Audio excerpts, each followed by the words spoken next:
ભગવદ્ ગીતાને જાણવા માટે તો બહુ સમય લાગે. ઘણા લોકોએ ભગવદ્ ગીતા વાંચી પણ હશે.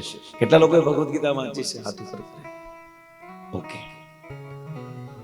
ભગવદ્ ગીતા વાંચી તો છે પણ સમજણી બહુ ઓછી છે. કારણ કે કનૈયો બોલે છે, કઈ રીતે સમજાય?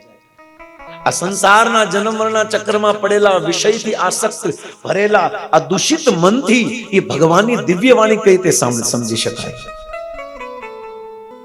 હરિદ્વારના ગંગાનું વહેણ એટલું બધું તીવ્ર છે, વેગમાન છે કે ગમે એવો તરેયો હોય ને એ પણ ડૂબી જાય. એ પણ ગંગાનો પ્રવાહ આને લઈ લે, ખેંચી લે. પણ એ ગંગાને પાર કરવું છે ને પહેલી વાર જવું છે તો બહુ સરળ છે. આપણે આપણી મન અને બુદ્ધિથી નહીં તરી શકીએ કે નહીં પાર કરી શકીએ. આના માટે જેવી રીતે ગવર્મેન્ટ કોઈ નદી, વહેતી નદી હોય એની ઉપર એક બ્રિજ બનાવી દે, એમાં ભગવદ્ ગીતાને સમજવી આપણા માટે બહુ કઠિન છે. પણ ભગવદ્ ગીતાને સમજાવવાળા સંતો ભક્તિવેદાંત સ્વામી શ્રી પ્રભુપાદજીએ એક એવો બ્રિજ બનાવી દીધો છે કે વગર તરે ભગવદ્ ગીતાને સમજી શકાય છે. ખાલી બ્રિજ ઉપર ચડવાનું છે, આપણે નદીને પાર કરવું જે બહુ કઠિન છે.